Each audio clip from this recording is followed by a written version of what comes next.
Everything changed when mankind mastered teleportation. The technology hadn't worked as intended. Instead of allowing humanity to beam across the stars, they found a new world, different from any they had seen before, and beyond their wildest imagination.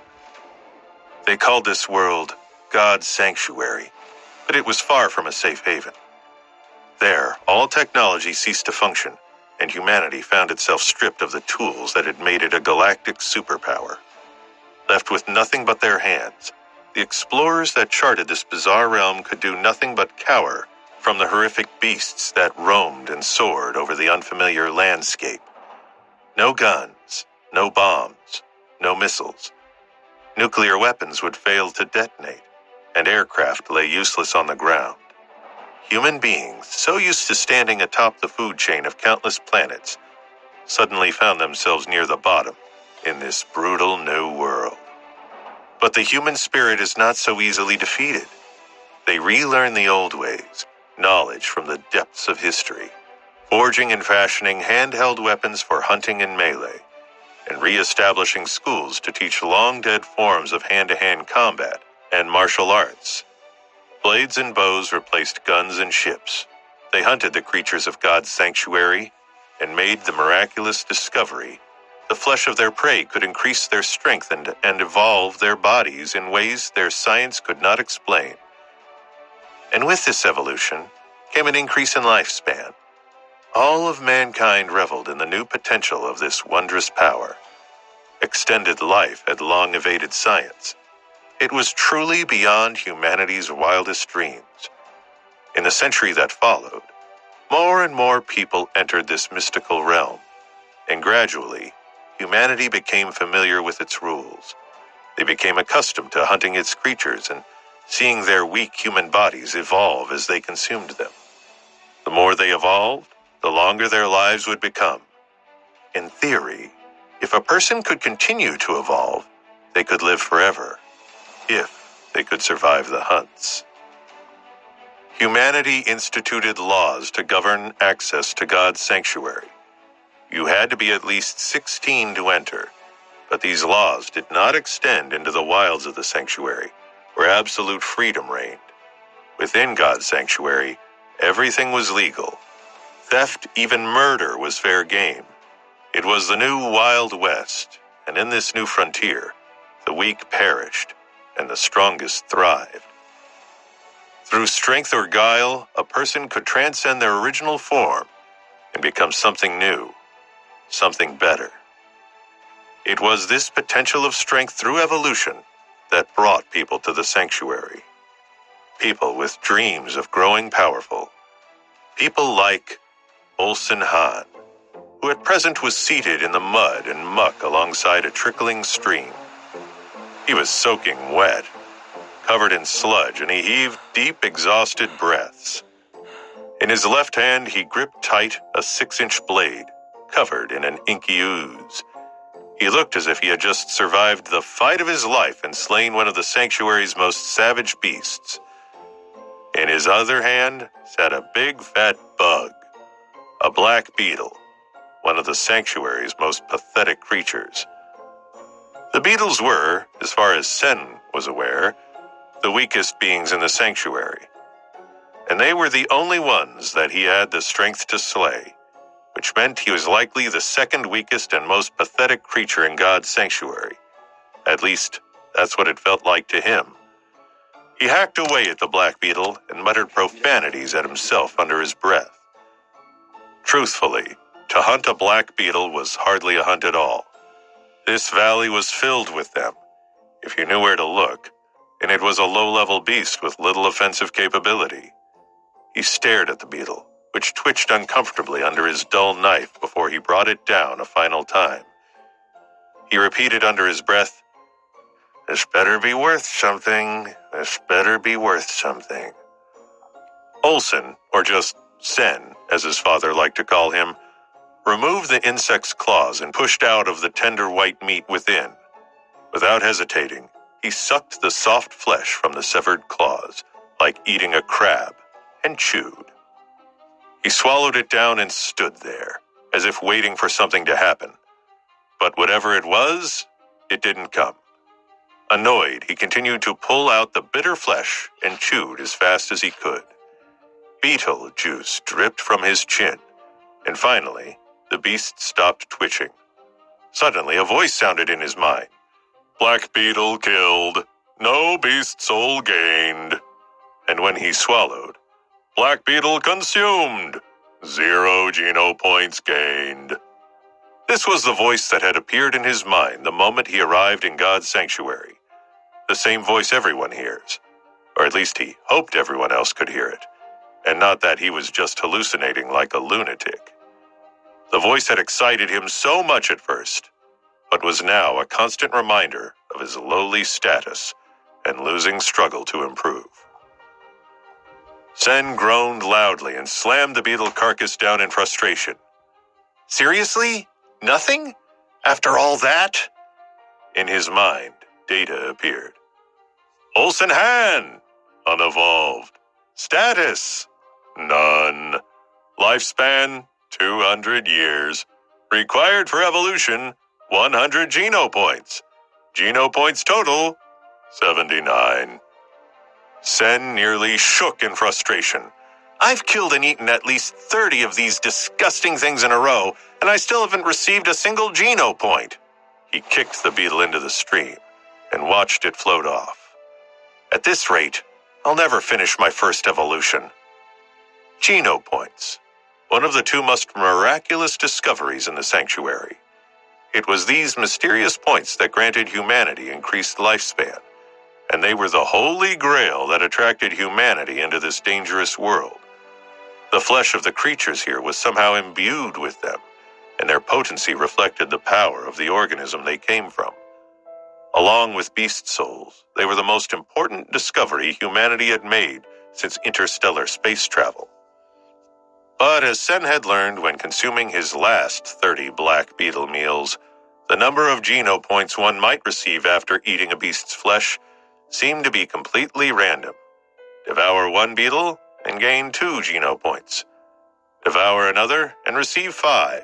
Yet another might net you none at all. And a new detail now occurred to him. Oh God, if I eat too much of the same creature, I'll get nothing.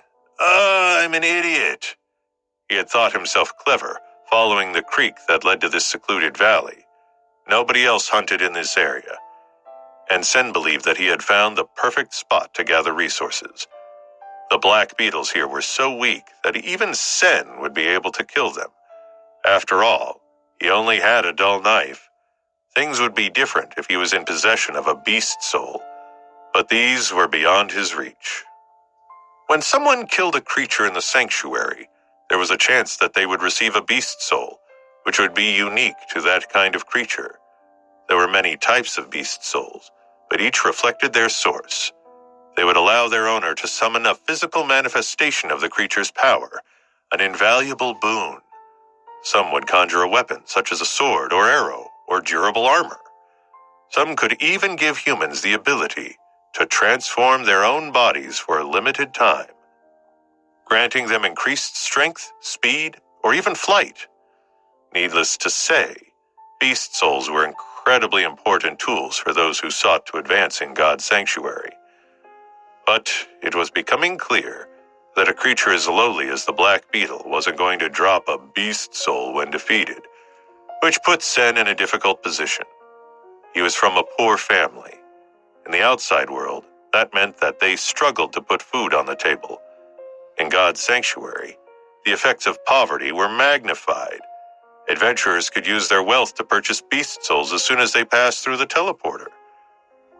This is to say nothing of the martial arts, combat, and hunting training wealthy parents would purchase for their kids, which would give them a massive head start. The extent of Sen's combat training came from insufficient lessons he received in his standard public integrated compulsory education, which is where you ended up when you couldn't pay for a private program. And purchasing even a modest beast soul was miles out of Sen's reach. Without the means for proper martial training, beast souls, or even common man-made alloy weapons, Sen struggled through this low-level hunting with nothing but his shoddy blade and sheer force of will. But his knife was already dulling, and, despite himself, his will was starting to wane. He had tried to hunt bigger game, attempting to take down a copper-toothed panther. Even though the copper-tooth was the weakest of the primitive-level creatures, it was still far too strong for him. The attempt nearly cost him his life, and he was forced to return home and heal for a month before he had enough strength to return. He still hadn't gotten rid of his slight limp. However, Sen was used to working with scant resources. Growing up in poverty on the planet Roka, he was no stranger to watching the wealthy flaunt their means and squander opportunities Sen could hardly dream of having himself. He learned from an early age that wealthy parents could buy you power, but they could not buy you the strength of character or intelligence to use it effectively or wisely. No way, I'm not going to give up that easy. Shaking off his frustration, he stood and spotted the gleaming carcass of his latest kill, bobbing in the water a few yards away. He ran and caught up to it, wading into the stream to catch the carcass and finish his meal. As he did, he noticed a flash of copper in the bushes at the far end of the stream. A copper-toothed panther? Here? His heart began to pound, and he strengthened his grip on his knife. If I catch it off guard while it's drinking, there's a chance I can kill it. But if not... No, he pushed the thought from his mind. He began to creep towards the bushes, hoping the sound of the moving water would mask the sound of his steps. He approached the bushes and raised the old knife above his head. But before he could attack, another glint caught his eye. Several paces downstream. Oh no! Another copper-toothed panther! I'm standing in between two beasts that could take my head clean off. Sen squinted and looked directly at the glinting light. It was different. Not copper, more of a golden hue. The bushes behind him shook, and when he turned back around, the copper-toothed panther was actually walking away. So much for a surprise attack and a boatload of Geno points. Typical. He looked back at the golden light and finally saw what was causing the bright reflection. It was a beetle, crawling out of the creek. But this one was different from the others. It wasn't smooth and jet black. This one shone a brilliant gold. Its body was larger, as big as Sen's head, and its eyes were eerily crystal clear, like gems. It looks more like a statue than a living thing. In his many months in God's sanctuary, Sen had killed countless black beetles and thought he knew everything about them. Their vision was poor and their hearing was very sensitive. If this golden one was similar to the normal black variants, it wouldn't notice him if he stood very still. As he stared at the strange beetle, it did something he didn't expect. It began to crawl towards him, almost like it was curious about him too. Sen held his breath and his knife, ready to strike. When it was in range, he leapt into action. He dove at the creature with a precision honed by countless beetle hunts and landed on the insect, using his left hand to flip the now thrashing bug while preparing to strike with a knife in his right. He got the beetle on its back and plunged the knife into its exposed golden belly, the white spot in between its plates where its armor was weakest. The beetle only struggled for a moment before Sen gave his knife a practiced twist and ended the creature's life. When its legs stopped twitching, the voice in Sen's mind sounded, but this time, the words were different. Sacred blood beetle killed! Sacred blood beast soul gained! What? Sen was stunned. Had he really just heard that? A sacred blood beetle with a sacred blood beast soul? Was that even possible? His pulse spiked as he realized that, after all this time, he finally caught a lucky break. And he suddenly became aware of his heartbeat. It pounded, like it was about to burst. And in that instant, everything went black. Sen passed out.